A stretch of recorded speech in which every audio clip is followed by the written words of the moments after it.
ఓం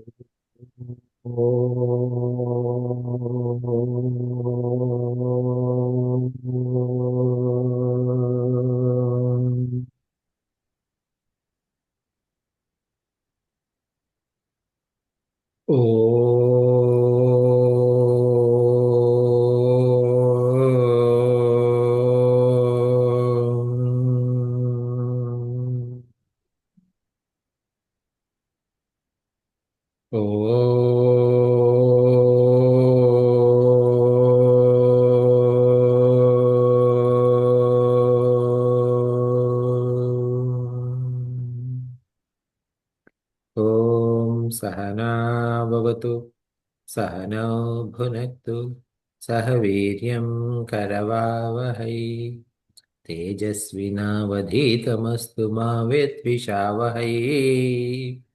ॐ शान्ति शान्ति शान्तिः। समस्तजनकल्याणे निरतं करुणामयं नमामि चिन्मयं देवं सद्गुरुं ब्रह्मविद्वरम् सद्गुरुं ब्रह्मविद्वरम्।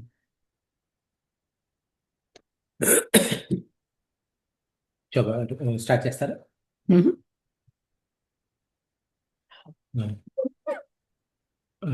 రిపీట్ ఎవరు చేస్తారు? శోభ గారు చదివితే ఓకే. స్టార్ట్. ఓకే. భజ గోవిందం భజ గోవిందం భజ గోవిందం భజ గోవిందం గోవిందం భజ మూఢమతే గోవిందం భజ మూఢమతే సంప్రాప్తే సన్నిహితే కాలే సంప్రాప్తే సన్నిహితే కాలే నహి నహి రక్షతి డుక్రిణ్కరణే నహి నహి రక్షతి డుక్కృంకరణే నళినీ దళగత జలమతి తరళం నళినీ దళగత జలమతి తరళం తత్వజ్జీవితం అతిశయ చపలం తద్వజ్జీవితమతిశయ చపలం విద్ధి వ్యాధ్యభిమానగ్రస్తం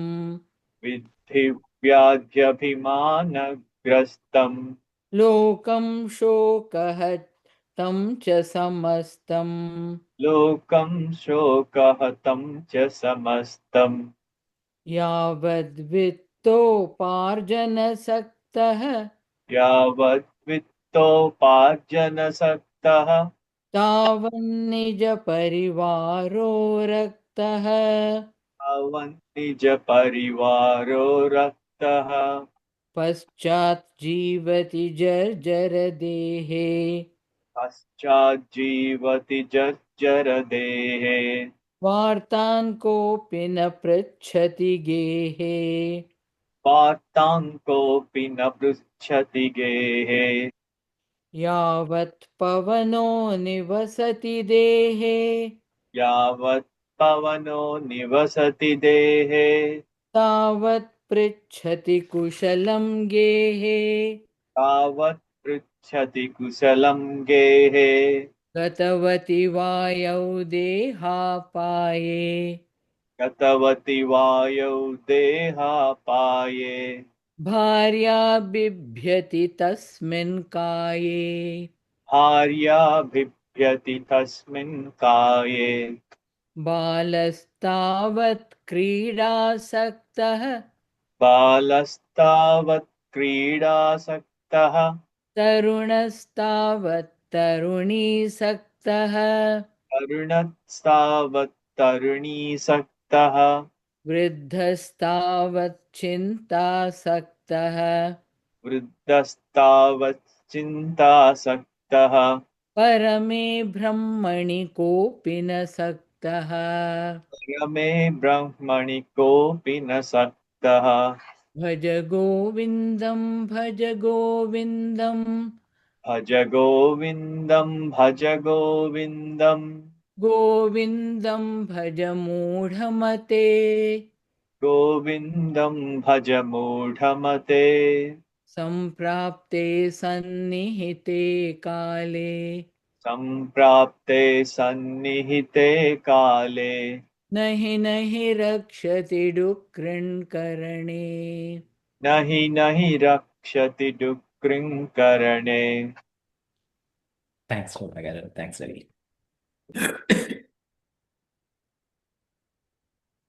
సాధారణంగా మన అందరికీ కూడా ఏదో ఒక విషయం మీద మనకు ఒక గర్వం లేక అభిమానము ఉంటుంది. ఏంటి, నేను బాగా చదువుకున్నాను, లేకపోతే నా దగ్గర డబ్బులు బాగున్నాయి, లేకపోతే నా కుటుంబం చాలా మంచి కుటుంబం, నా అని రకరకాలుగా ఉంటాం. అంటే ఇప్పుడు మన సంతోషం కానివ్వండి, లేకపోతే మన దుఃఖమే కానివ్వండి, దేని మీద ఆధారపడి ఉంటుందంటే వీటిలో దాని మీద ఆధారపడి ఏంటి, నా శారీరక శక్తి మీద కానివ్వండి, నా మానసిక శక్తి మీదే కానివ్వండి, నాకున్న ఆర్థిక పరిస్థితుల్లో కానివ్వండి, కుటుంబ పరిస్థితుల్లో కానివ్వండి, వాటి గురించి. అందువల్ల శంకరాచార్య గారు ఈ భజగోవిందం పుస్తకం ముఖ్య ఉద్దేశం ఏమిటి? ప్రతిపక్ష భావన పెంపొందించడం. అందువల్ల ఆయన ఏం చేశారు? ఈ మోహం ఉద్గర, మోహం అంటే ఒక భ్రాంతికరమైన విషయాన్ని నిజమని భావించి నిజాన్ని భ్రాంతి అని అనుకోవడం మోహం. అందుకని ఈ పుస్తకంలో మోహం అనే పదం చాలాసార్లు వస్తుంది. మనకు అమృత మథనం జరిగినప్పుడు రాక్షసులు దేవతలు ఇద్దరు కలిసి అమృత మథనం చేశారు. చేసినప్పుడు ఏమైంది? అమృత భాండం దొరికినప్పుడు అమృత భాండం బయటకు వచ్చింది. ఆ సముద్ర మథనంలో వచ్చినప్పుడు ఏమైంది? రాక్షసులు ఆ అమృత భాండాన్ని తీసుకొని పరిగెత్తడం మొదలు పెట్టారు. అప్పుడు విష్ణుమూర్తి మోహిని అవతారం ఎత్తారు. మోహనం ఏం చేస్తుంది అంటే ఉన్నది లేనిదిగా, లేనిది ఉన్నదిగా చేస్తుంది. అందువల్ల రాక్షసులు ఆ మోహిని మాయకు గురై అమృత భాండం మోహినికి ఇచ్చేశారు. ఆ కథ అంతా మీకు తెలిసిందే. మోహం అంటే ఒక భ్రాంతికరమైన విషయాన్ని నిజమని భావించడం. ఈ భ్రాంతికరమైన విషయాన్ని నిజమని భావించడం ఏమిటి అంటే, నేనెవరు, నా ఉద్దేశం ఏమిటంటే, నా జీవిత లక్ష్యం ఏమిటి అనేది మనం ప్రతి ఒక్కటి కూడా మన పరిసరాల అని ఆధారం చేసుకొని దాన్ని మనం నేనెవరు, లేకపోతే నా లక్ష్యం ఏమిటి అనేది మనం నిర్ణయిస్తూ పోతూ ఉంటాం. ఇది శంకరాచార్య గారు నిరసిస్తున్నారు. ముందు ఏం చేశారు? మొదటి శ్లోకంలోనే చదువు చాలా ముఖ్యము, కానీ చదువు మనకు ఈ మనిషి పోయిన తర్వాత చదువు పనికిరాదు, అంటే పోయేటప్పుడు చదువు పనికిరాదు అని చెప్పారు. చెప్పిన తర్వాత డబ్బు గురించి కూడా అదే చెప్పారు. ఏంటి, ఎంత మనం కష్టపడి ఎంత ఆదాయం సంపాదిస్తే ఆ ఆదాయంలోనే సంతోషంగా ఉండడం. ఇది కేవలం ఆధ్యాత్మిక జీవనం గడపాలని అనుకునే వాళ్ళకే కాదు, సాధారణమైన వాళ్ళకు కూడా, ముఖ్యంగా మన అమెరికాలో ఉన్న వాళ్ళకు చాలా ఇంపార్టెంట్ విషయం ఇది. ఎందుకు? ఇక్కడ మన జీవితం అంతా క్రెడిట్ మీదే నడుపుతుంటుంది. అయితే ఇంటి లోన్ ఉంటుంది, మార్ట్గేజ్ ఉంటుంది, బండి కొంటే వెహికల్ కొంటే వెహికల్ మార్ట్గేజ్ ఉంటుంది, లోన్ ఉంటుంది, తర్వాత క్రెడిట్ కార్డ్ అప్పు ఉంటుంది. ఇట్లా అప్పుతోనే నడిచిపోతుంటుంది. ఇందులో నుండి ఇందులో నుండి డబ్బులు తీసుకొని ఆ అప్పు తీర్చి మళ్ళీ కొత్త అప్పు చేసి పాత అప్పు తీర్చడం, దీంట్లోనే మనం గడిచిపోతూ ఉంటుంది. అందుకని చెప్పేసి ఈ రెండో శ్లోకంలో ఉన్నదాంతో సంతోషపడు, ఆ డబ్బు కోసం పరిగెత్తుతూ పోతుంటే దానికి ఒక అంతం ఉంటుందని చెప్పారు. చెప్పిన తర్వాత అలాగే కోరికలకు కూడా ఏం అంతు అంటూ ఉండదు అని చెప్పేసి 3వ శ్లోకంలో చెప్పుకొని ఈ జీవితం మనం మన గొప్పతనం ఏమిటి అంటే నేను ఏమైనా చేయగలను ఏదైనా చేయగలను అని అనుకోవడం చాలా సాధారణం. దాన్ని అట్లా అనుకోవడంలో తప్పు లేదు. కానీ ఈ జీవితం ఎంత ఎంతకాలం ఉంటుంది, ఎప్పుడు పోతుంది, ఎప్పుడు ఉంటుంది మనకే తెలియదు. జీవితమే కాదు, ప్రపంచమే ఏ రోజు ఎలా మారిపోతుందో మనకెవరికి తెలియదు అని చెప్పేసి 4వ శ్లోకంలో చెప్పారు.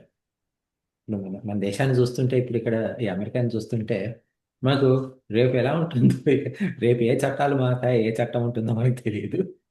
అలా మన ఇదంతా మనకు తెలిసిన విషయం ఇది. ఇలా అన్ని చెప్పుకుంటూ వచ్చిన తర్వాత ఆయన ఏం చేశారు? ఆయన ధోరణి మారింది 7వ శ్లోకంలో. బాలస్తావత్ క్రీడాసక్త, తరుణస్తావత్ తరుణీసక్త, వృద్ధస్తావత్ చింతాసక్త, పరమే బ్రహ్మణి కోపిన సక్త అని చెప్పారు. అంటే ఇప్పుడు ఆయన బాధ అంటే కోపం అంటే మనల్ని అంటే మన మోహాన్ని పగలగొట్టిన తర్వాత ఏమవుతుంది అంటే, ఒకడు తప్పు చేస్తుంటే నువ్వు తప్పు చేసావు చెప్పడంతో సరిపోదు. వాళ్ళు ఓహో అలాగా నేను తప్పు చేశానా అని వాళ్ళు గుర్తించినప్పుడు ఏం చేయాలి? వాళ్ళకు మరి సరైన పద్ధతి ఏంటనేది చూపించాలి. ఆ సరైన పద్ధతి చూపించడానికి ఈ ఆ, ఈ 7వ శ్లోకం టర్నింగ్ పాయింట్ అన్నమాట. అందులో ఏం చెప్పారు? ఈ చిన్నప్పుడు అంతా నీ వయసు అంతా ఆటల్లోనే గడిచిపోయింది. వయసు వచ్చిన తర్వాత పోనీ భగవంతుడి గురించి తలుచుకుంటామంటే లేదు లేదు. ఆడవాళ్ళైతే మగవాళ్ళ మీద, మగవాళ్ళైతే ఆడవాళ్ళ మీద, అంటే భార్యాభర్తల సంబంధం మీద దాంట్లోనే గడిచిపోయింది. లేకపోతే పిల్లలతో జీవితం అంటే సంసారంతో గడిచిపోయింది. వయసు వచ్చిన తర్వాత చింతలతో సరిపోయింది. ఆ బాధలు, ఈ బాధలు, ఒంటి బాధలు, మానసిక బాధలు, వీళ్ళు నన్ను చూసుకోవట్లేదు, వాళ్ళు నన్ను మాట్లాడట్లేదు అని ఇలా వీటితోనే గడిచిపోయింది. భగవంతుడి గురించి నువ్వు ఎప్పుడు ఆలోచిస్తున్నావు అని చెప్పేసి ప్రశ్నించారు 7వ శ్లోకం. సరే, మరి భగవంతుడిని గురించి ఆలోచించాలి అంటే ఎలా ఆలోచించాలి, ఏంటి అసలు? అంటే ఈ విచారణ అనేది ఎలా ఉండాలి అని ఒక ప్రశ్న. ఆ ప్రశ్నకు జవాబు 8వ శ్లోకంలో చెప్పారు. ఇప్పుడు 8వ శ్లోకం చదువుదాము. శోభా గారు మీరు ఈ శ్లోకం చదివితే 8వది, ఇంకెవరైనా సీతా గారు ఎవరైనా దాన్ని రిపీట్ చేస్తే బాగుంటుంది. కాతే కాంతా కస్తే పుత్రః కాంతే కాంతా కస్తే పుత్రః సంసారోऽయమతీవ విచిత్రః సంసారేవో సంసారోయం అతీవ విచిత్రః. అతి విచిత్రః. So together it will be సంసారోऽయమతీవ విచిత్రః. సంసారేయమతీవ విచిత్రః. కస్య త్వం వా కుత ఆయాతః. కస్య త్వం వా కుతతో జాసః. కస్య త్వం వా కుత ఆయాతః. తత్వం చింతయ తదిహ భ్రాతః. భజ గోవిందం గోవిందం భజ మూఢమతే. భజ గోవిందం భజ మూఢమతే. ते सन्निहिते काले सम्प्राप्ते सन्निहिते काले नहि रक्षति डुक्रिण्करणे नहि रक्षति दुःखं करणे. థ్యాంక్స్ అండి. ఇప్పుడు ఈ శ్లోకంలో కాతే కాంత కస్తే పుత్ర సంసారోయం అతీవ విచిత్ర కస్య త్వం కః కుత ఆయాతః తత్వం చింతయ తదిహ భ్రాతః. కా కాతే కాంత కా కా అక్షరం వేరు, తే అనే అక్షరం వేరు. అదొక పదం, ఇదొక పదం. కా అంటే ఎవరు, ఎవరు ఏంటి? కా తే నీ యొక్క కాంత. కాంత అంటే కాంత అంటే స్త్రీ. నీ యొక్క స్త్రీ అంటే నీ యొక్క భార్య. అంటే నీ భార్య ఎవరు? కహ కహతే పుత్ర, కస్తే పుత్ర ఉంది కదా, అది కహ తే కలిపి కస్తే అవుతుంది. కహతే పుత్ర అంటే నీ కొడుకు ఎవరు, అంటే నీ పిల్లలు ఎవరు? సంసార అయం, అయం అంటే ఈ సంసారం, ఈ సంసారం అతీవ అంటే అతిగా, చాలా గొప్ప. విచిత్ర విచిత్రం.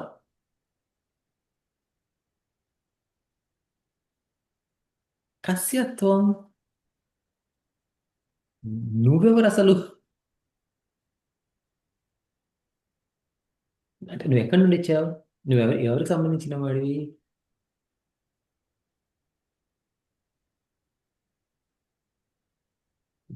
కుత ఆయాత, ఎక్క ఎక్కడి నుండి వచ్చావు?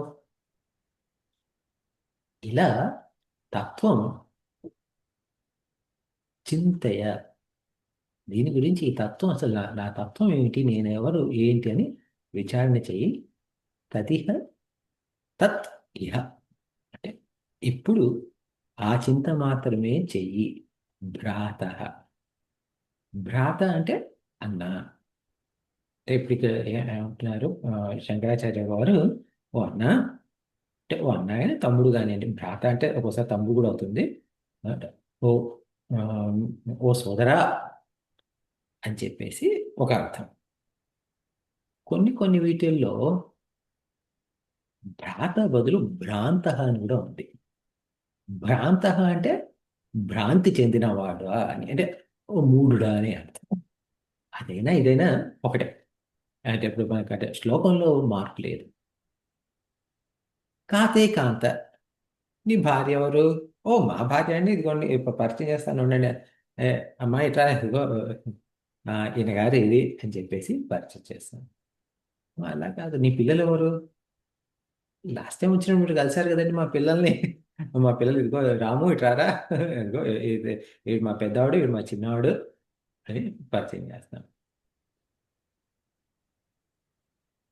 ఈ సంసారం ఏమిటి? సంసారం ఏముందండి? ఇప్పుడు మా ఆవిడ, మా పిల్లలు, మా మా మాకు ఒక అన్నయ్య ఉన్నాడు, ఓ చెల్లెలు ఉంది. ఇదే మా సంసారం. నువ్వెక్కడి నుండి వచ్చావు? నేను నువ్వెవరు? అరే నన్ను నా పేరు అడుగుతున్నారేంటండి? మీకు నేను తెలుసు కదా, నా పేరు ఇది, నేను ఇక్కడ పని చేస్తుంటాను, ఈ ఉద్యోగం చేస్తుంటాను అది ఇది అని. నువ్వు ఎక్కడి నుండి వచ్చావు? మేము విశాఖపట్నం నుండి వచ్చామండి, లేకపోతే మేము విజయవాడ నుండి వచ్చాము, హైదరాబాద్ నుండి వచ్చాము. దీని గురించి ఇట్లాంటి వాటికి చింతయ తదిహ భ్రాత అని శంకరాచార్య వారు ఇది ఆలోచించమని చెప్తున్నారు. నాకేం మతిమరుపు లేదే, ఉం? ఎందుకు ఇలా చెప్తున్నారు అని ప్రశ్న. అయితే ప్రతి శ్లోకానికి, అంటే ప్రతి శ్లోకానికి కాదు, చాలా విషయాలకు ఏముంటుందంటే రెండు రకాల అర్థాలు ఉంటాయి. ఒకటి కనబడే అర్థం, ఒకటి అంటే పద అర్థం, అంటే పదానికి సంబంధించిన అర్థం ఒకటి, ఇంకొకటి లక్ష్య అర్థం. అంటే లక్ష్యం ఏమిటి, ఎందుకు అడుగుతున్నారు ఈ ప్రశ్న, ఈ ప్రశ్నకు అంటే ఈ ప్రశ్న యొక్క ఉద్దేశం ఏమిటి అని. కాతే కాంత, ఎవరు నీ భార్య ఎవరు? నా భార్య ఎవరు అంటే నా భార్యని భర్త అంటే ఆడవాళ్ళైతే భర్త ఉండవచ్చు. నా భార్య అంటే ఇప్పుడు ఈవిడ నా భార్య. అది నీకు పెళ్లి అయిన తర్వాత నీ భార్య అయింది. కానీ అసలు ఆమె ఎవరు? ఓ, పెళ్లి అయిన తర్వాత భార్య అయింది అంటే పెళ్లి కాకముందు ఇదిగో ఆ ఫలానా వాళ్ళ కూతురు. అంటే ఆవిడ రోల్ మారింది. అంటే ముందేమో ఒక తండ్రికి కూతురుగా ఉంది, ఆ, ఒక సోదరుడికో సోదరికో సోదరిగా ఉంది. ఇప్పుడు ఇంకొకరికి భార్య అయింది. ఇప్పుడు ఈ భర్త పోయాడు అనుకోండి, పోతే వితంతు అవుతుంది. పిల్లలు ఉంటే పిల్లలకి తల్లి అయింది. ఇప్పుడు ప్రతి ఇది కూడా ఒక బంధం మీద ఆ, ఆ, ఇప్పుడు ఏ ఏ చెప్పినా కూడా కూతురు, వీడి కూతురు అంటే వాళ్ళకు ఇంకొక ఇంకో రామరాజు గారికి కూతురు. అది ఆ సంబంధం ద్వారా చెప్తున్నాం ఈ మీదని.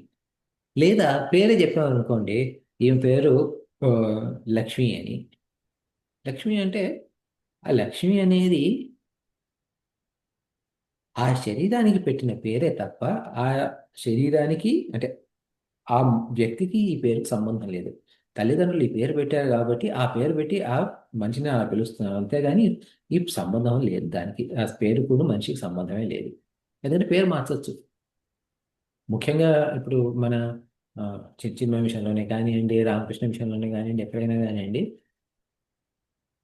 సన్యాసం తీసుకోగానే పేరు మారిపోతుంది.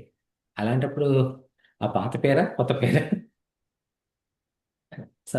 ఒక్కోసారి పిల్లలకి నచ్చదు వాళ్ళ తల్లిదండ్రులు పెట్టిన పేర్లు, అందుకని చెప్పేసి మార్చుకుంటారు. ఈ మధ్య ఈ ఈ చర్చ ఏమంటాం, ఆస్ట్రాలజీ లేకపోతే జ్యోతిష్యం వాటి లెక్కన ఇంకో శాస్త్రం ఉంది. ఆ శాస్త్రాన్ని ఏమంటారో తెలియదు, నాకు పూర్తిగా పేరు తెలియదు. దాని మూలంగా ఏం చేస్తున్నారు, ఉన్న పేర్లలోనే అక్షరాలు ఇంకో ఎక్స్ట్రా అక్షరం పెట్టుకోవడము, ఒక అక్షరం తీసేయడము, అలా చేస్తామన్నారు. మొట్టమొదటి నాకు తెలిసింది అట్లా ఆమ్, జయలలిత, ఆ, తమిళనాడు చీఫ్ మినిస్టర్ జయలలిత అంటే జయలలిత అని దీర్ఘం అంటే రెండో ఎక్స్ట్రా ఏ పెట్టారు చివరిలో. ఎందుకంటే అలా పెట్టుకుంటే మంచిదని చెప్పేసి జ్యోతిష్యులు చెప్పారంట. అట్లా అట్లా ఇప్పుడు అలా పేర్లు ఆ రకం కూడా పేర్లు మార్చుకుంటున్నాం. కాబట్టి పేరుకు మనిషికి సంబంధం లేదు, చుట్టరికానికి మనిషికి సంబంధం లేదు. అంటే ఇప్పుడు ఈయన గారి కూతురు, ఈయన గారి అది భర్త, ఈ ఈ అమ్మాయికి చెల్లెలు, ఈ అమ్మాయికి ఈ అక్క, ఈ పిల్లలకి తల్లి, అది సంబంధం లేదు. పోనీ చదువు గురించి మాట్లాడుకున్నామా అంటే ఇప్పుడు ఇంజనీర్, ఇంజనీర్ అంటే వచ్చిన నాలెడ్జ్ ఇంజనీరు. అదే ఇంజనీర్ కాకుండా లా లాయర్ సీట్ వచ్చింది అనుకోండి, లాయర్ అయ్యేది. ఇంజనీరు, లాయర్ ఇవన్నీ కూడా ఏంటంటే ఆ చదువు. పోనీ నేను ఐబిఎం పని చేస్తాను, నేను యాపిల్కి పని చేస్తాను, నేను ఆ, ఆ, చే జేపీ మార్గన్కి పని చేస్తాను, అవన్నీ కూడా ఉద్యోగమే. ఉన్న ఆ ఉద్యోగం చేసిన రోజులు ఆ ఉద్యోగం ఇది. అలాంటప్పుడు ఈ మనిషి ఎవరు? అట్లా ఈ సంబంధాలన్నీ తీసేసి, వాళ్ళకున్న విద్యలను తీసేసి, వాళ్ళకున్న ఇవి తీసేస్తే నేను ఆ ఆవిడ ఎవరు అనగానే ఇప్పుడు మనకు కన్ఫ్యూజన్ వస్తుంది. ఇప్పుడు ఎలా చెప్పాలి ఆవిడ ఎవరు అంటే, నువ్వు కాతే కాంత అనగానే అప్పుడు మనకు ప్రశ్న వస్తుంది. అంతేకాదు, పుత్ర, ఈ కొడుకు ఎవరు అంటే నా కొడుకు నాకు పుట్టాడండి, నాకు ఇంకా మా ఆవిడకి నాకు పుట్టినవాడు. సరే, ఇప్పుడు 2010లో ఈ బాబు పుట్టాడు. ఓకే, 2009లో ఈ బాబు ఎక్కడున్నాడు? ఓ, అలా అలా అడిగితే, ప్రశ్న అడిగితే నేను అంటే ఒక భర్త వీర్యము, భార్య అండము కలిసి ఒక పుత్రుడు, ఒక పుత్రి, ఒక ఒక పిల్లవాడు ఒక పిల్లను పుట్టాడు. ఇప్పుడు ఈ వీర్యం కానీ ఈ అండం కానీ ఎలా వచ్చాయి? నేను తిన్న భోజనం మూలంగా వచ్చింది. ఈ భోజనం ఎక్కడి నుండి వచ్చింది? నేను తిన్నది ఏదైనా కానీ భూమి నుండి వచ్చింది. అదే మేము కొంచెం మాంసం తింటామండి. నేను కోడిని తప్ప వేరే తినను. సరే, శాకాహారం తినకుండా కేవలం మాంసాహారం తినా కానీ ఆ ఆ కోడో లేకపోతే ఆ మేకనో మళ్ళీ అదే గడ్డి తినే ఇది. అంటే మొత్తానికి ఏమైంది అంటే మనం భోజనం డైరెక్ట్గా కానివ్వండి, ఇండైరెక్ట్గా కానివ్వండి, భూమి నుండే వచ్చింది. ఆ భూమి నుండి వచ్చిన భోజనాన్ని తింటే ఈ వీర్యము ఈ అండము తయారైనవి. ఎందుకంటే మనం పుట్టినప్పుడు ఈ వీర్యాలు లేవు, అండాలు లేవు మనకు. అంటే మన తిండే అది మారింది అట్లా. అంటే ఏంటది? అదొక మట్టి ముద్ద. అంతే. ఇప్పుడు మనం ఒక యాపిల్ తీసుకోండి. యాపిల్ ఏంటి? మట్టిలో నుండి వచ్చింది. అంటే మట్టి యొక్క మార్పే యాపిల్గా మారింది. మట్టి యొక్క మార్పే ఒక టమాటాగా, ఒక వంకాయగా, ఒక బియ్యంగా, ఒక గోధుమలుగా అన్ని రకాలుగా మారుతూ వచ్చినాయి. ఆ మట్టి తినడం మూలంగానే ఈ అండము ఈ ఆ ఆ, వీర్యము వచ్చినాయి. దాని మూలంగానే ఇంకో మట్టి ముద్ద వచ్చింది. అంటే ఈ రకంగా చూస్తే అంటే ఇప్పుడు నా పిల్లోడే మట్టి ముద్ద అంటే మరి నేను మట్టి ముద్ద అన్నట్టే కదా, మా ఆవిడ మట్టి ముద్ద అన్నట్టే కదా. రెండు మట్టి ముద్దలు కలిస్తే ఇంకో మట్టి ముద్ద వచ్చింది. ఈ సంసారం అంటే ఇప్పుడు మనం భార్యాభర్తలు కాపురం చేసే సంసారం గురించి కాదు. ఈ మొత్తం సంసారం అంతా ఎంత విచిత్రం కదా.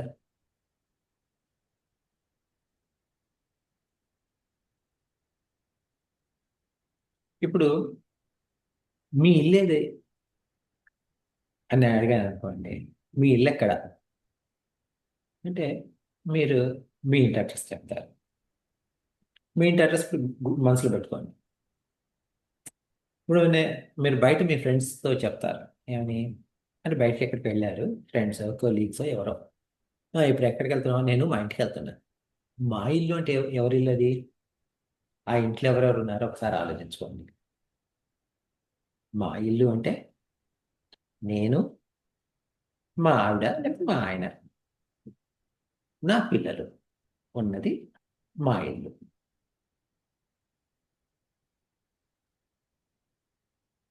ఇది అదే పెళ్లి కాకముందు అనుకోండి, కాలేజీలో ఉన్నారు, క్లాస్ అయిపోయింది, ఇంటికి వెళ్తున్నారు. అంటే మీరు ఏదో వేరే ఊర్లో చదువుకోవడానికి వచ్చారు. నేను మా ఇంటికి వెళ్తున్నాను. ఇంటికంటే ఏంటి? నేను కాలేజీలో ఉన్నప్పుడు ఏదో డార్మ్లోనో రూమ్లోనో ఉన్నాను, ఆ రూమ్కి వెళ్తున్నాను అర్థం. నేను ఇంకా కొంచెం ముందుకు వెళ్దాం అంటే వెనక్కి వెళ్దాం కొంచెం, మనం 3వ తరగతిలోనో 5వ తరగతిలో ఉన్నాం, మా ఇంటికి వెళ్తున్నా. మా ఇల్లు అంటే ఏంటి? నేను, మా అమ్మ నాన్న, నా తోబుట్టువులు. అంటే వయసును బట్టి ఇల్లు అనే మా ఇల్లు అనే డెఫినేషన్ మారిపోతుంది. ఒకప్పుడు నా కుటుంబం అంటే నాకు 5 ఏళ్ళు ఉన్నప్పుడు నా కుటుంబం అంటే నేను, మా అమ్మ నాన్న, నా తోబుట్టువులు. ఒకసారి పెళ్ళై పిల్లలు పుట్టిన తర్వాత నా కుటుంబం అనగానే మా అమ్మ నాన్న వెళ్ళిపోయారు, అక్కడ పిక్చర్లో నుండి తీసేసాం. నా భార్య, నా పిల్లలు, నేను, నా కుటుంబం అయింది. నా పిల్లలకి పెళ్లి కావగానే వాళ్ళు వెళ్ళిపోయారు ఇంట్లో నుండి, నేను మా ఆవిడ మాత్రమే నా కుటుంబంగా మిగిలాను. ఇప్పుడు ఈ భార్య కూడా కాపే కాంత. ఆ, కొందరికేమో మొదటి నుండి తెలిసి ఉండొచ్చు, అంటే ఆయన వాళ్ళ సంబంధం చేసుకుంటే అట్లా ఏదన్నా. లేదంటే ఈ నేను ఇక్కడికి అమెరికాకి 90లలో వచ్చాను, ఆ ప్రాంతంలో 1990 దశాబ్దంలో వచ్చాను. వచ్చినప్పుడు నా స్నేహితులంతా కూడా ఏంటి అంటే సెలవు పెట్టేవాళ్ళు. 1 నెల రోజులు సెలవు పెట్టి భారతదేశానికి వెళ్ళేవాళ్ళు. ఏంటి వెళ్ళగానే ఇంటర్వ్యూ అంటే పెళ్లి చూపులు వరుసగా రోజుకు ముగ్గురు చూడడం. అంటే ఉదయం ఒకళ్ళని, మధ్యాహ్నం ఒకళ్ళని, సాయంత్రం ఒకళ్ళని, అట్లా 4 రోజులు ఎంతమంది 4 3 12 మందిని చూసాం. చూసిన తర్వాత అదిగో మొదటి రోజు 2వ అమ్మాయి, 4వ రోజు 3వ అమ్మాయి, వీళ్ళిద్దరిని షార్ట్ లిస్ట్. మళ్ళీ ఒకసారి వెళ్ళి ఇద్దరిని కలిసి వీళ్ళని సెలెక్ట్ చేసుకున్నాను. ఓకే, ఈ అమ్మాయిని పెళ్లి చేసుకుంటాను. ఓ, నువ్వు సెలెక్ట్ చేసుకున్నావు కానీ అమ్మాయిని, ఆ అమ్మాయికి నువ్వు నచ్చలేదు. అయ్యో, ఓకే, ఈ అమ్మాయి కాదు. ఓ, మన నా బ్యాకప్ ఇదిగో ఆ అమ్మాయి దగ్గరికి వెళ్ళి ఓకే, సరే, ఆ అమ్మాయి ఒప్పుకుంది. సరే, అప్పుడు పెళ్లి సెటిల్ అయిన తర్వాత వాపస్ వచ్చేసి మళ్ళీ 2 నెలల తర్వాత, 4 నెలల తర్వాత మళ్ళీ 2 వారాలు 3 వారాలు సెలవు వెళ్ళి పెళ్లి చేసుకొని ఆ అమ్మాయిని తీసుకురావడము, లేకపోతే H4 వాటికి అన్నిటికీ అప్లై చేసేసుకొని వాపస్ వస్తా, ఆ అమ్మాయి ఇంకో 1 నెల తర్వాత ఆ అమ్మాయి రావడం. ఇలా ఇట్లా పెళ్ళిళ్ళు అవి చాలా కామన్. అంటే ఇప్పుడు మీరు అందరూ వినుంటారు అవన్నీ. అంటే ఏంటి అంటే నాకు ఆ వ్యక్తి గురించి ఏమీ తెలియదు, ఆ వ్యక్తికి నా గురించి ఏమీ తెలియదు. ఒక రోజు 1 గంట ముఖాముఖి మాట్లాడుకొని, ఓహో, ఈ అమ్మాయితోటి లేకపోతే ఈ అబ్బాయితోటి పెళ్లి చేసుకుంటే నా బ్రతుకు బాగుపడుతుంది అని ఒక అభిప్రాయానికి వచ్చేసి పెళ్లి చేసుకొని, అప్పటి వరకు మనకున్న మన తల్లిదండ్రుల్ని వదిలేసేసుకొని వీళ్ళతోటి మనం జీవితాన్ని గడపడం మొదలు పెడుతున్నాం. సరే, ఇది ఇదేంటిది, ఇది తల్లిదండ్రులు చూసిన సంబంధం. లేదా మీకు మీరే చూసుకున్నారనుకోండి. సరే, గంట కాకపోతే సంవత్సరం, సంవత్సరం 2 రెండేళ్ళలో ప్రేమ ఉంటుండొచ్చు. కానీ ఆ 2 ఏళ్ల తర్వాత పెళ్లి చేసుకున్నా కానీ ఏమైంది, 20 ఏళ్ళలో 25 ఏళ్ళలో పెంచిన తల్లిదండ్రులను వదిలేసుకొని మనం పెళ్లి చేసుకుంటాం. ఇది నేను తప్పని చెప్పట్లేదు. ఈ సంసారం ఒక తీరు విచిత్రం అని అన్నారు కదా. సంసారో యమ అతీవ విచిత్ర. ఈ సంసారం ఎంత విచిత్రం అంటే అది ఎందుకన్నారని చూపిస్తున్నారు. ఇట్లా ఎక్కడి నుండో వచ్చిన స్త్రీయే కానివ్వండి, పురుషులే కానివ్వండి, వాటితో ఒకసారి పెళ్లి చేసుకోగానే టక్కన పెంచిన తల్లిదండ్రులు మనం వదిలేసుకొని వెళ్ళిపోతున్నాం. ఇది మనం తప్పు చేసినా చెప్పట్లేదు నేను. మన తల్లిదండ్రులు అలాగే చేశారు, వాళ్ళ తల్లిదండ్రులు అలాగే చేశారు. అలా ఇది అనాది నుండి వస్తుంది. అది ఇట్లా వచ్చినప్పుడు అప్పుడు అసలు నేనెవరు, నేను ఎక్కడి నుండి వచ్చాను, నేను ఎక్కడి నుండి వచ్చాను అంటే అది సినిమాలో తల మీద దెబ్బ తగలగానే వాళ్ళు నెక్స్ట్ సీన్లో హాస్పిటల్లో లేచేసి నేనెవరు, ఎక్కడి నుండి వచ్చాను అలా అని కాకుండా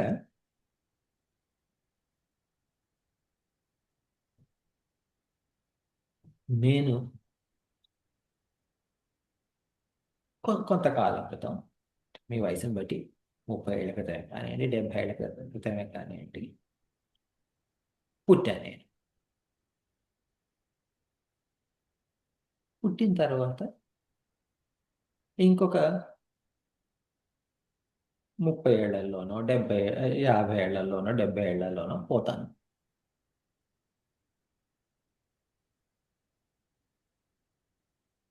ఇది నేను పుట్టక ముందు నేను ఎక్కడున్నాను, పోతానంటే ఎక్కడికి పోతాను? అంటే ఇప్పుడు మన భాషలో మనం పోతా అంటారు కానీ పోవడం అనే కదా. చనిపోవడం కూడా చని అంటే కూడా పోవడమే. వెళ్ళిపోవడం కానీ చనిపోవడం అంటే వెళ్ళిపోవడమే. వెళ్ళిపోవడమే అంటే ఎక్కడికి వెళ్తాను అంటే ఎక్కడి నుండి అయితే వచ్చానో అక్కడికి వెళ్తాను. మళ్ళీ అక్కడికి వెళ్ళిన తర్వాత మళ్ళీ అక్కడ ఉంటానో మళ్ళీ వస్తానో తెలియదు. వస్తే ఏ రకంగా వస్తానో నాకు తెలియదు. అంటే మళ్ళీ ఈ మానవుడి శరీరంలోకి రావచ్చు, లేకపోతే ఏ కుక్కగానో నక్కగానో చెట్టుగానో పుట్టగానో కూడా రావచ్చు. ఎలా వస్తానో అనేది నాకు తెలియదు. అలాంటప్పుడు ఎందుకు వస్తున్నాను, ఎందుకు పోతున్నాను?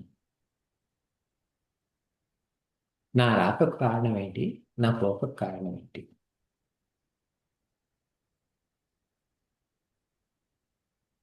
నా నా చుట్టూ ఉన్న ఇది చూస్తే, ఇంకా ఇప్పుడు మామూలుగా మనం ఏమంటాము, భూమి జడ పదార్థం అంటాం.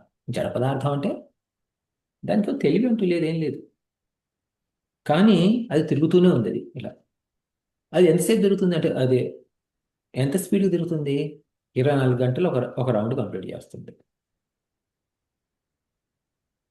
అది ఈ రోజు 24 గంటల్లోనే ఒక రౌండ్ కంప్లీట్ చేసింది, నిన్న కూడా 24 గంటల్లోనే ఒక రౌండ్ కంప్లీట్ చేసింది. 10 సంవత్సరాల క్రితం, 10,000 సంవత్సరాల క్రితం, 1,00,000 సంవత్సరాల క్రితం కూడా కరెక్ట్గా 24 గంటల్లోనే ఒక రౌండ్ కంప్లీట్ చేస్తుంది. అంటే కొన్ని సెకండ్లు అటు ఇటుగా ఉంది, అది వేరే విషయం. కానీ అలా కంప్లీట్ చేస్తుంది. అంటే ఏంటి, ఏదైతే మనం జీవం లేదు అనుకున్నామో అలాంటి ఈ భూమే కానివ్వండి, ఆ సూర్యుడే కానివ్వండి, ఈ పగలు రాత్రే కానివ్వండి, లేకపోతే సంవత్సరమే కానివ్వండి. ఇప్పుడు భూమి సూర్యుడు చుట్టూ తిరగడానికి సంవత్సరం కాలం అవుతుంది. అంటే 365.25 అని చెప్తాం. ఆ కరెక్ట్గా నడుస్తుంటే అంత అంటే ఈ నిర్జీవం, ఓకే, ప్రాణం అంటూ లేని ఇవే అంత పర్ఫెక్ట్గా నడుస్తుంటే, మరి నాకు ప్రాణము ఉంది,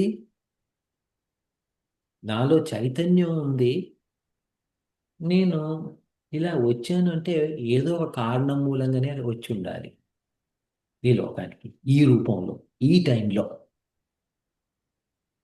నేను ట- నా విషయంగా నేను మగవాడిగా పుట్టాను. ఆడపిల్లకి ఎందుకు పుట్టలేదు, లేకపోతే కుక్కగాను నక్కగాను ఎందుకు పుట్టలేదు, ఇక్కడే ఎందుకు పుట్టాను, ఈ ఇంట్లోనే ఎందుకు పుట్టాను, ఇక్కడికి అంటే ఈ పర్టికులర్ ఇంట్లో ఎందుకు పుట్టాను, ఈ పర్టికులర్ పని మనిషి ఎందుకు పెళ్లి చేసుకున్నాను, ఈ పిల్లని ఎందుకు కన్నాను, ఈ టైంలో ఇక్కడ ఇలా ఎందుకున్నాను. అంటే ఏదో కారణం. ఏంటి ఆ కారణం, నా జీవితం యొక్క లక్ష్యం ఏమిటి అనేది మనం ఆలోచించాలి. అలా ఆలోచించడం చేస్తే అలా చేస్తే ఏమవుతుంది, మనకు జీవితం మీద జీవితాన్ని మనం ప్రతిపక్ష భావనతోటి తేలిగ్గా చూడడం మొదలు పెడతాం. ఇప్పుడు అది అలా, ఇప్పుడు మనకి ఇప్పుడు అలాంటి ఆలోచనలు అప్పుడప్పుడు వస్తాయి. ఎప్పుడు వస్తాయి తెలుసా, ఆ,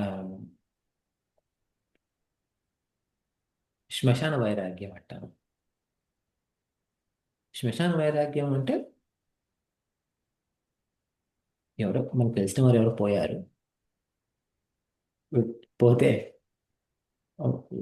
వాళ్ళని శ్మశానానికి తీసుకెళ్తూ ఉంటుంటే మన మనము వెళ్ళాము. అది అంటే భారతదేశంలో అయితే ఆ, పాడే అంటాము, అది కరెక్ట్ తీసుకెళ్తుంటుంటే మనం మోసి ఉంటాము, లేకపోతే వెళ్ళి ఉంటాము. శ్మశానానికి వెళ్ళాము. అక్కడ అంటే హిందువులం కాబట్టి మనం ఆ కర్రలని పెట్టారు. ఆ కర్రల మీద ఆ శరీరాన్ని పెట్టారు. ఒక వాళ్ళ కొడుకో ఎవరో తల కొరిగి పెట్టారు, కాలిపోయింది. అప్పుడు మనం ఇంటికి వచ్చాం. ఇంటికి వచ్చి ఏం చేస్తాం, తలస్నానం చేస్తాం. ఏ, మనం వచ్చేటప్పుడు ఆలోచిస్తుంటాం, నిన్న ఆ మనిషి చాలా చక్కగా ఉండే, 2 వారాల క్రితం అతను కలిసి గంట సేపు మాట్లాడుకొని వచ్చాను, పోయాడు, ఏమిటో అని ఒక వైరాగ్యం వస్తుంది. ఆ వైరాగ్యాన్ని శ్మశాన వైరాగ్యం అంటాం. వచ్చిన తర్వాత ఏంటి, తలస్నానం చేసాము. ఆ, ఓ, లోపల రాగానే ముందు సాధారణంగా ఇండియాలో ఇంట్లోకి రానియారు. మనం బయట నుండి వెళ్ళి స్నానం చేసుకొని లోపల రావాలి. స్నానం చేసుకొని లోపలికి వచ్చిన తర్వాత భార్య, ఓకే సరే, ఇదిగో అది మీకు ఇష్టం పాయసం చేశానండి. ఓ పాయసమా, ఓకే, పెట్టు. ఏమైంది, ఆ వైరాగ్యం అంతా కొట్టుకుపోయింది. తర్వాత మా తలస్నానం చేసినప్పుడు ఆ తలస్నానంతో పాటు ఆ వైరాగ్యం కూడా అంతా కొట్టుకుపోయింది. ఇది శ్మశాన వైరాగ్యం అంటాం. అలాగే ఇంకో వైరాగ్యం ప్రసూతి వైరాగ్యం అంటాం. ప్రసూతి వైరాగ్యం అంటే భార్య ఆ, పిల్లల్ని కంటుంది, కనేటప్పుడు ఆ బాధ చూస్తే, అయ్యో, 2 నిమిషాల సుఖం కోసం ఇంత కష్టపడుతుందా, ఇంత ఇబ్బంది. అంటే భార్య కూడా అనుకోవచ్చు, ఆ 2 నిమిషాల సుఖం కోసం ఇంత కష్టపడాలా, నాకు ఇంత ఇబ్బందా. మళ్ళీ జీవితంలో సంగమం అనేది ఉండదు. ఆ? ఇదే ఆఖరు అని గట్టి నిర్ణయం తీసుకుంటాడు. అది ప్రసూతి వైరాగ్యం. అయిన తర్వాత పిల్లవాడు పుట్టగానే ఆ, పిల్లవాడు కానీ పాప కానీ ఆ పాప ముఖం చూడగానే అన్నీ మర్చిపోయి మళ్ళీ నార్మల్గా వెళ్ళిపోతానే ఉంటాం. ఇలాంటి వైరాగ్యం అప్పుడప్పుడు ఈ రెండు, అంటే ఇవి రెండు పాపులర్. ఇది శ్మశాన వైరాగ్యం, ప్రసూతి వైరాగ్యం. ఒక్కోసారి ఏమవుతుందంటే మనం జీవితంలో ఢక్కాముక్కీలు తిన్నప్పుడు కూడా ఒక్కోసారి అనిపిస్తుంది ఏంటో ఈ జీవితం అని చెప్పేసి, అప్పుడు కూడా మనం ఇలాంటి ఆలోచన లేదు. కానీ అవన్నీ కూడా ఏమవుతాయంటే, అలా వచ్చిన ఆలోచనలు ఎప్పుడు కూడా, అంటే అలాంటి టైంలో వచ్చిన వైరాగ్యం ఎప్పుడు కూడా పరిస్థితి మారగానే మనసు మారిపోతుంది. అందుకని అది పరిస్థితి మూలంగా ఉన్న స్థితి అది. పరిస్థితి మారగానే ఈ మనసు మారిపోతుంది, వైరాగ్యం అనేది పోతుంది. ఇది మనం అలా కాకుండా అసలు నా జీవితం ఏమిటి అని చెప్పేసి మనంతటికి మనం ఖాళీగా కూర్చొని, ఖాళీగా అంటే టైం చేసుకొని కూర్చొని ఆలోచించడం మొదలుపెట్టినప్పుడు ఇలా వచ్చే వైరాగ్యం తీరు చాలా వేరుగా ఉంటుంది. మరి వైరాగ్యం అంటే ఒకటి మనకు భయం. వైరాగ్యం అనగానే ఆ పేరు వింటేనే భయం. అయ్యో అంటే అన్ని వదిలేసుకుని ఎక్కడికో వెళ్ళిపోతాడు అని చెప్పేసి ఆ, ఒక భావన ఉంటుంది వైరాగ్యం అన్న పేరు వినగానే. రాగ రాగ అంటే రంగు, రంగులో నుండి వచ్చిన పదం రాగ. రాగం అంటే ఇష్టం, కోరిక, ఇష్టం. ఈ రాగం ఆపోజిట్ ద్వేషం, అంటే ఇష్టం లేకపోవడం. రాగం, ద్వేషం.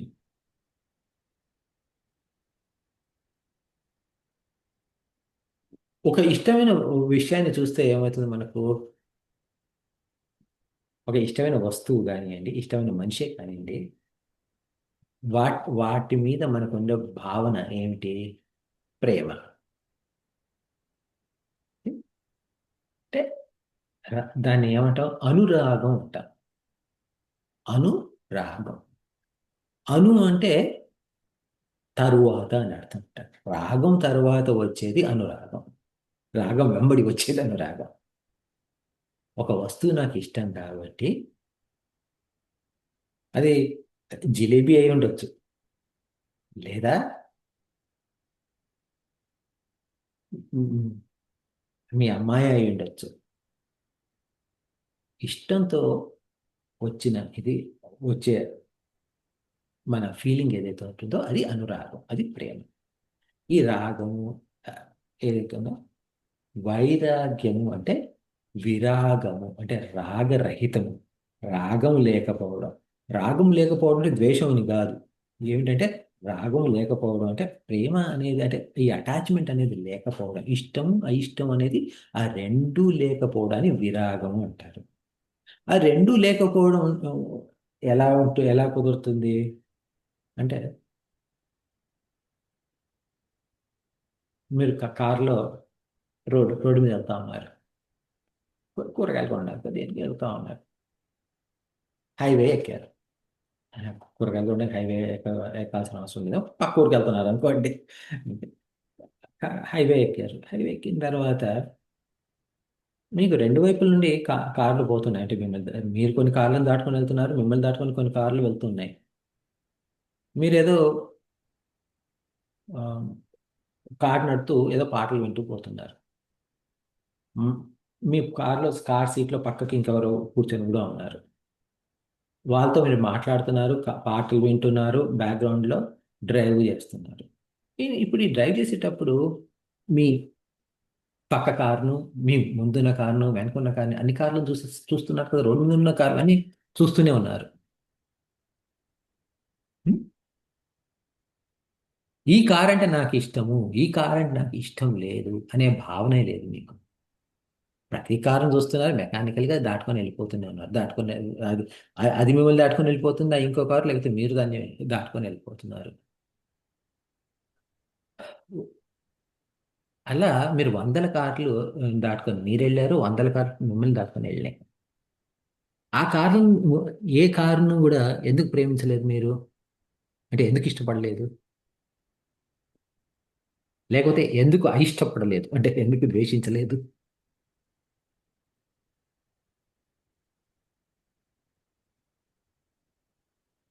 ఇది ఆలోచిస్తే ఏమిటి అంటే, దానికి కారణం ఆ కారుకు నాకు ఏ సంబంధము లేదు. ఆ బంధం అనేది లేదు కాబట్టి, అంటే ఏదో కారు అలా వచ్చింది పోయింది, దానికి నాకు ఒక బంధం అంటూ ఏర్పడలేదు. కాబట్టి నాకు ఆ ఇష్టపడడం కానీ అయిష్టపడడం కానీ లేదు. అదే ఇప్పుడు ఇదే ఎగ్జాంపుల్ ఇంకో లైట్గా కొంచెం మార్చి చూద్దాం. మీరు కారు కొందాం అనుకుంటున్నారు, మీ కారు ఏదో పాడైంది, కొత్త కారు కొందాం అనుకుంటున్నారు. హాండా అకార్డ్ కొందాం అనుకున్నారు. ఇప్పుడు మీరు డ్రైవ్ చేస్తూ పోతున్నారు రోడ్డు మీద, హాండా అకార్డ్ కనబడింది. అప్పుడు మీ మనసులో ఏముంటుంది? అది కొద్ది కొద్దిగా హోండా అకార్డ్. అలా ఉంటుంది. నేను కొనే కారు కూడా అలా ఉంటుంది. అలా అనుకోగానే ఏమవుతుంది? మీకు ఆ కార్కి ఒక సంబంధం ఏర్పడుతుంది. అలా మీరు అదే రోడ్డు మీద రకరకాల కంపెనీల కార్లు పోతుంటాయి. టొయోటా, టెస్లా, లెక్సస్, లేకపోతే ఫోర్డ్, అవి ఎన్నో కార్లు పోతుంటాయి. కానీ హోండా, అందులో ముఖ్యంగా హోండా అకార్డ్ కనబడగానే మీకు ఒక ఫీలింగ్ వస్తుంది. మొదటి సన్నివేశానికి ఈ సన్నివేశానికి మధ్య తేడా ఏమిటి? మన మనసులో హోండా అకార్డు నేను కొనబోతున్నాను, హోండా అకార్డుకు నాకు సంబంధం ఉంది అనేది ఒక మనసులో ఒక భావన ఏర్పడింది. ఆ భావన ఏర్పడేసరికి ఎక్కడ హోండా అకార్డు కనబడ్డా కానీ ఇదిగో అలాంటి కారే కొనబోతున్నాను, అదిగో అలాంటి కారే కొనబోతున్నాను. ఇంకా మన కారు కొనలేదు కూడా ఇంకా, కాకపోతే ఒక నిశ్చయం చేసుకున్నాం అంతే, నిర్ణయించుకున్నాం కొనాలి అని. ఇలా దీంతో మనకు రాగము ఏర్పడతా ఉంది. ఏ అదే టైంలో మీరు ఒక టొయోటా కరోలాను చూసారనుకోండి, దాన్ని దానికి మీకు ఏ సంబంధం లేదు కాబట్టి మీరు దాన్ని చూస్తే మీరేం పట్టించుకోలేదు. అది అందుకని అది విరాగము. హోండా కార్డ్ తోటి రాగము, దీంతో టొయోటా కరోలాతో కానివ్వండి, లేకపోతే మిగతా అన్ని కార్లతోటి విరాగమే. ఈ విరాగమే వైరాగ్యం. వైరాగ్యం పెంచుకోవడం ఎందుకు అంటే, మరి మన సంబంధం ఎందుకు పెంచుకోం ఎవరితోటైనా కానీ? అంటే ఏమిటి అంటే, ఇప్పుడు మీకు ఒక 100 రూపాయల కాగితం, 10 రూపాయల కాగితం, అంటే 10 రూపాయల కాగితం, 10 రూపాయల నోటు, 100 రూపాయల నోటు, లేకపోతే $10 నోటు, $100 నోటు ఉందనుకోండి. మనకి ఏ నోటు ఇష్టం మనకు? 100 నోటే ఇష్టం. ఎందుకు 100 నోటు ఇష్టం మనకు? దీని విలువ ఎక్కువ మనకు. 100 నోటు మీద ఇష్టం ఎక్కువైనప్పుడు ఏమవుతుంది? $10 నోటు మీద అంత ఇష్టం తగ్గిపోతుంది.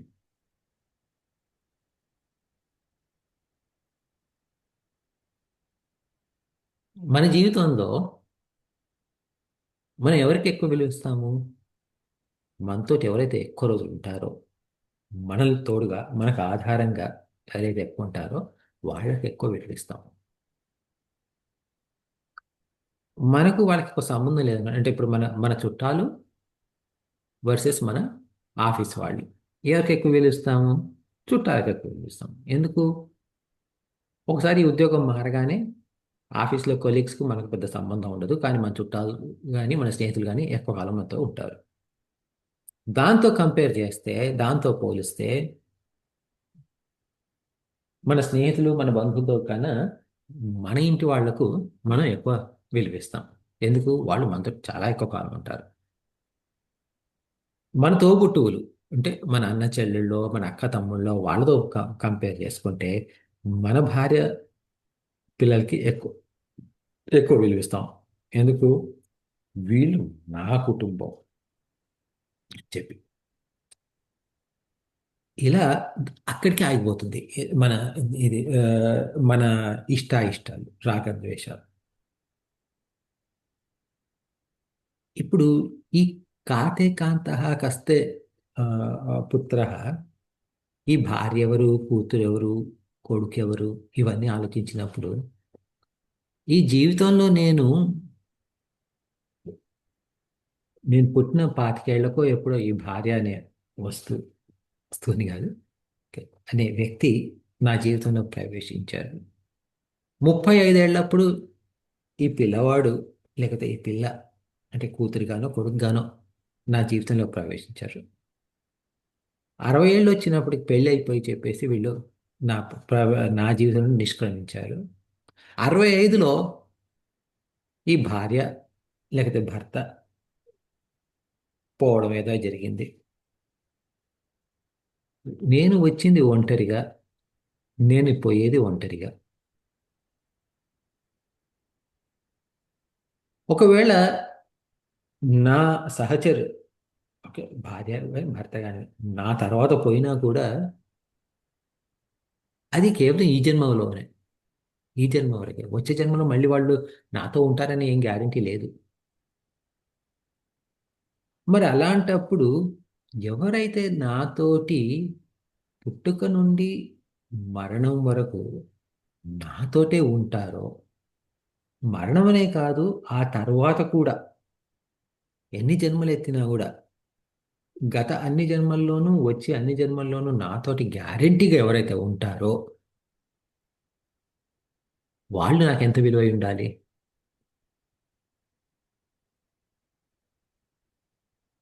వాళ్ళ విలువతో పోలిస్తే మిగతా వాళ్ళ విలువ ఎంత? ఇది మనం ఆలోచించుకుంటే మనతోటి అట్లా ఉండేది ఎవరు? జన్మజన్మలకు మనతోటి ఉండి మనల్ని గైడ్ చేసి మనల్ని సరైన దారిలో తీసుకెళ్ళి మనల్ని సరైన పరిస్థితుల్లో ఉంచేది ఎవరు అంటే భగవంతుడు. అప్పుడు ఆ భగవంతుడి మీద భక్తి పెరిగినప్పుడు మనకు ఏమవుతుందంటే మిగతా వాటి మీద విలువ అంత ఇంత తగ్గిపోతూ వస్తుంది. అట్లా ఎందుకు? 10 రూపాయలు మనం అనుకున్నాం కదా, $10 $100 నోటు రెండిట్లో విలువ ఎక్కువ విలువ అని. అలా మనం ఈ ఈ వివరంగా ఇది మనం పరిశీలించి చూసి మనం ఈ చింతన చేస్తూ పోతూ ఉంటే ఏమవుతుందంటే ఈ రకంగా మనం చింతన చేసే కొందికి నెమ్మదిగా క్రమక్రమంగా మనతోటి ఎవరు మన మనతోటి ఎవరు ఉంటారు, జీవితాంతం ఎవరు ఉంటారు, ఏ ఏ పరిస్థితుల్లోనే ఎవరు ఉంటారు అంటే ముఖ్యంగా ఆ, ఇప్పుడున్న పరిస్థితుల్లో మనకు తెలియదు ఏముంది. భార్య భర్తలు విడాకులు ఇవ్వుకోవచ్చు, తల్లిదండ్రులు పిల్లల్ని వెళ్ళగొడుతున్నారు, పిల్లలు తల్లిదండ్రుల నుండి దూరం వెళ్ళిపోతా ఉన్నారు, ఉద్యోగాలు స్థిరం లేదు, ఎక్కడ కూడా ఎవరిని కూడా వీళ్ళు నా జీవితాంతం తోడిస్తారన్న గ్యారెంటీయే లేదు. కానీ నాకు జీవితాంతం తోడుండేది, జీవితాంతమే కాదు జన్మజన్మలకు తోడుండేది కేవలం భగవంతుడు ఒక్కడే.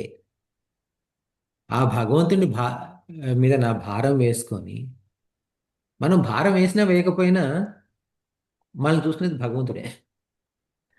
ఓకే, మనం భారం వేసాం కాబట్టి భగవంతుడు మనం చూసుకుంటారని కాదు.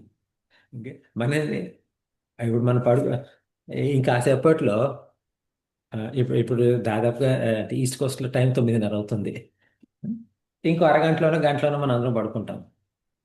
భోజనాలు అవన్నీ పూర్తి చేసుకొని పడుకుంటే మనం నిద్రపోయిన తర్వాత మనం తిని పడుకుంటున్నాం. తిన్నదంతా అరిగించేది ఎవరు? మనం నిద్రపోతున్నా కూడా ఏ శక్తి మూలంగా అయితే ఈ పొట్టలో అన్నం నెమ్మదిగా డైజెస్ట్ అవుతుంది, ఏ శక్తి మూలంగా మనం నిద్రపోతున్నా కానీ రక్త ప్రవాహం జరుగుతుంది. ఇప్పుడు ఆ స్పీడ్ కొంచెం తగ్గిద్ది అనుకోండి, ఏమంటాం? రక్తం స్పీడ్ కొంచెం తగ్గితే ఏమంటాం? లో బీపీ అంటాం. కొంచెం స్పీడ్గా పోతుంది అనుకోండి, హై బీపీ అంటాం. అది ఎక్కువ పోకూడదు, తక్కువ పోకూడదు, కరెక్ట్ ఎంత కావాలో అంతే లెవెల్లో పోవాలి. గుండె కూడా ఎక్కువ కొట్టుకోకూడదు, తక్కువ కొట్టుకోకూడదు. ఎంతసార్లు కొట్టుకోవాలో అంతే గసాలు కొట్టుకోవాలి. ఇవన్నీ నేను చెప్తే నా గుండె కొట్టుకుంటుందా? నేను కొంచెం స్పీడ్ కొట్టుకో అంటే ఎక్కువ స్పీడ్ కొట్టుకోవడం, స్లో చేయంటే స్లో అవుతుందా ఏంటి? అది అంతా నడిపించేది భగవంతుడే. అట్లా నన్ను భగవంతుడు ఏదైతే ఏ భగవంతుడైతే నన్ను ఇప్పుడు దాకా నన్ను నడిపించుకొని వస్తున్నాడో ఆ భగవంతుడే ఇక ముందు కూడా నడిపించుకొని వస్తాడు. కాకపోతే ఇప్పుడు నా ప్రాబ్లం ఏమిటి అంటే ఆ భగవంతుడి మీద నాకు నమ్మకం లేదు. నమ్మకం లేదు అంటే లేదు లేదు, అది నేను గుడికి వెళ్తాను నాకు నమ్మకం ఉంది, అలాంటి నమ్మకం కాదు. పూర్తిగా భగవంతుడికి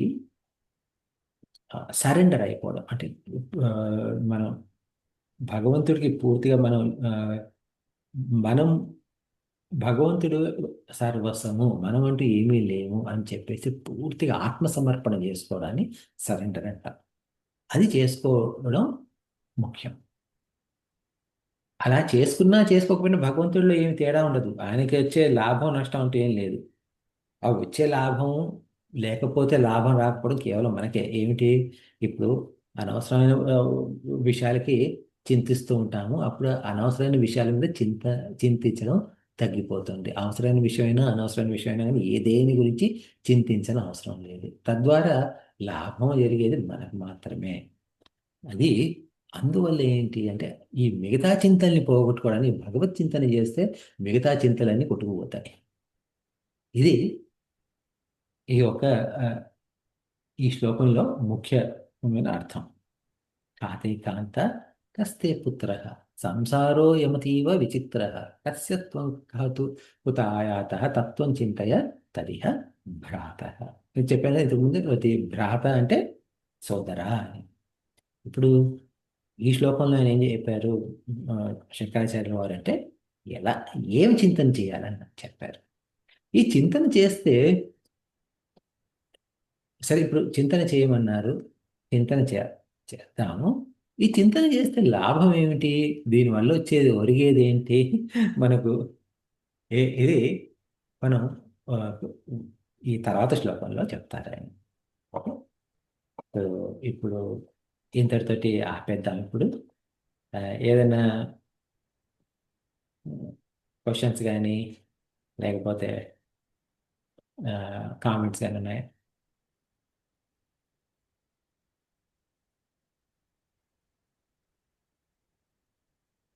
అయితే ముగించేద్దాం, క్లోజ్ చేద్దాం.